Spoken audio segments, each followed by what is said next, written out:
Dentro de la nueva mezquita reina una atmósfera de eterna calma y solemnidad. Aquí se ha preparado un mausoleo para recibir los restos del hombre que condujo por 18 años los destinos de su país. Si hubiese vivido, hubiera consagrado la nueva mezquita dentro de poco en nombre de su pueblo. En su lugar, el 1 de octubre de 1970, el pueblo vino por miles para rendir su último homenaje al hombre que habían llegado a considerar como el padre de la patria.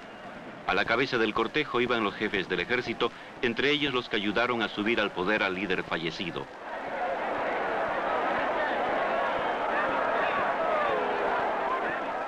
Detrás, el pueblo en masa, aturdido y desalentado por la súbita muerte de un hombre que había sido su inspiración y su esperanza. Su dolor llegó a los límites del frenesí y el alboroto, sorprendente aún para un pueblo volátil y emotivo. Esta semana, ECO considera a la República Árabe Unida, una nación en busca de líder.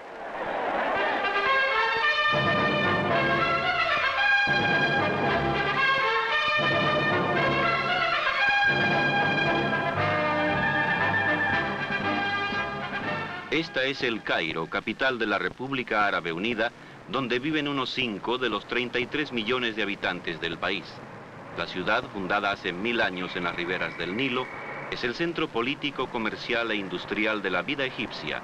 Una ciudad moderna que ha crecido alrededor de un núcleo de mezquitas, casas de piedra y calles angostas.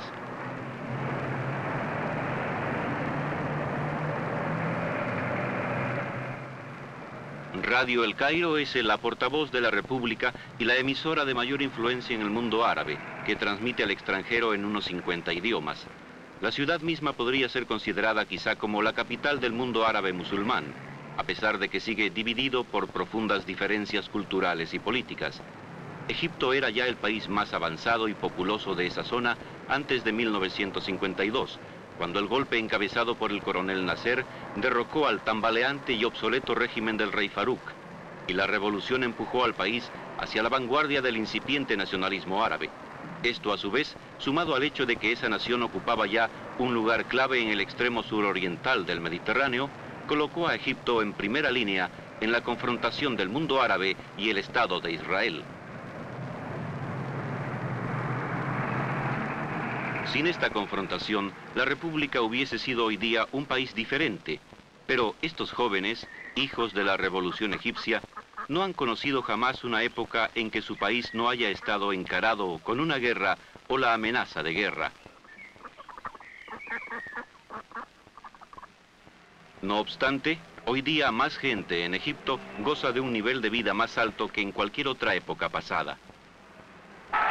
Un individuo, Gamal Abdul Nasser, es el responsable de todo esto, responsable casi por completo del giro que los asuntos egipcios han tomado en los 18 años transcurridos desde el golpe de 1952. La República Árabe Unida se enfrenta hoy día con la tarea de hallar un presidente, primer ministro, héroe y símbolo nacional, pues todo esto era Nasser.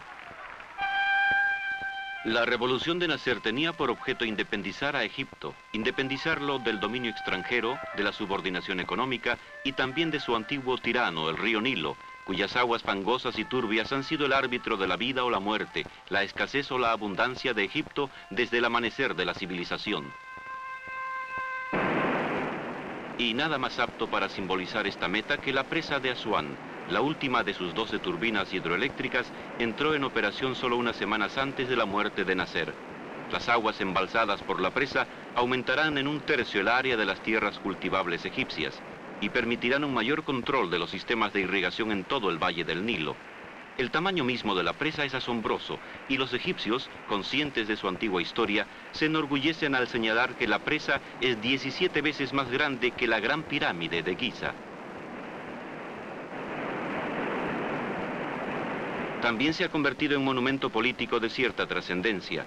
Cuando los manejos diplomáticos de Nasser provocaron al oeste a retirar su apoyo, él se volvió hacia los soviéticos para que lo ayudasen a financiar su enorme proyecto. Las consecuencias de esta acción siguen siendo confusas hoy día, si bien la presa ha traído cierta clase de independencia. La energía eléctrica que produce elevará al doble la fuerza motriz de que disponía antes el país y afectará la vida del más humilde de sus habitantes. La presa contiene el lago artificial más grande del mundo, denominado, como sería de esperar, Lago Nasser. No se permitió que los monumentos de la antigua civilización se interpusiesen en el camino del progreso. Pero se hizo una excepción con este, el gran templo de Abu Simbel, tallado en la roca. Una agencia de las Naciones Unidas organizó una operación de rescate con fondos procedentes de más de 50 países para desmantelar el templo con sus 4 colosales estatuas de Ramsés II y reconstruirlo en un terreno más alto.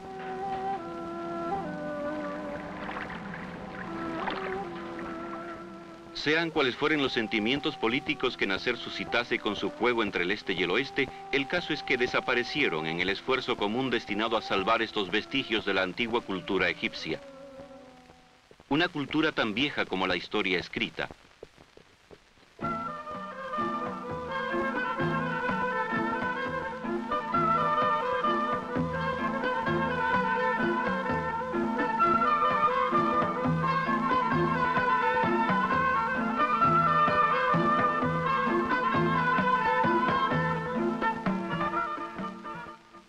La historia se remonta a los principios de la civilización. Pero la tradición no debe gobernar la vida humana, y en el Valle del Nilo la tradición está muy arraigada. Estos métodos de irrigación en sus orillas han sido heredados por generaciones, y solo ahora están siendo desplazados por sistemas mecanizados más eficaces. La presa de Asuán ha quedado terminada. El rico cieno ya no fluye por el Nilo y debe ser reemplazado por fertilizantes artificiales.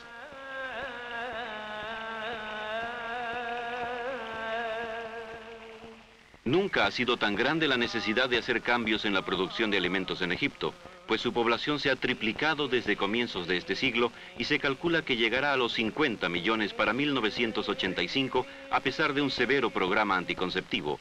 La República Árabe Unida necesita aumentar su producción de alimentos caseros a la vez que mantener el nivel de sus igualmente vitales cosechas de exportación, algodón y arroz. Aparte de los nuevos proyectos de irrigación y reclamación de tierras, se instituyó una importante reforma agraria según el programa de la revolución. Los grandes latifundios fueron divididos y se realizaron esfuerzos para mejorar y mecanizar los métodos de producción.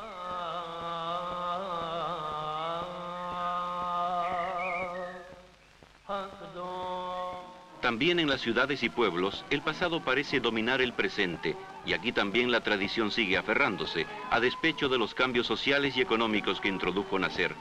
Los viejos lazos familiares y religiosos siguen tan fuertes como antes, y a menudo se interponen en el camino hacia el cambio y el progreso.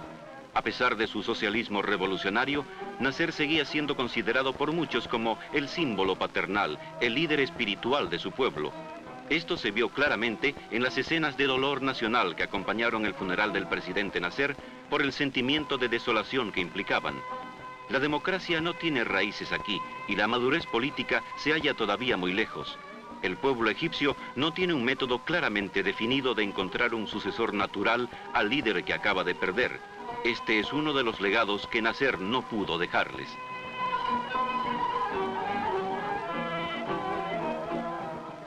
La industrialización ha hecho firmes progresos en los años transcurridos desde la revolución, aunque siguen abundando los antiguos métodos y los oficios tradicionales.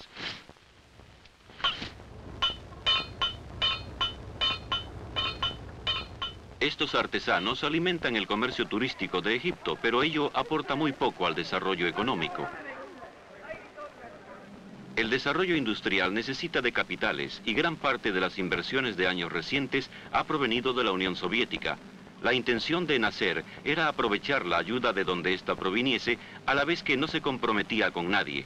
Aún antes de 1967, este no era el caso. Fue la compra de armas al este lo que condujo a los occidentales a retirar su apoyo al proyecto de Asuán. Después de los desastres de la Guerra de Junio, la compra de armas fue incrementada y hoy día la República Árabe Unida le debe a la Unión Soviética una suma que se calcula en cerca de 5.000 millones de dólares. Cuando se cerró el canal de Suez en el 67, ello fue un golpe al orgullo de Egipto, lo mismo que sus ingresos. El portaaviones norteamericano Intrepid fue uno de los últimos barcos del mundo en pasar por la histórica vía acuática. Hoy, las tropas egipcias e israelíes se enfrentan a través de un canal inútil. En meses recientes, Nasser parecía estar acercándose a una solución de esta costosa confrontación. Si su sucesor puede traer paz a esta zona, ello constituirá el mejor monumento al presidente Nasser a que el mundo y la República Árabe Unida pudieran aspirar.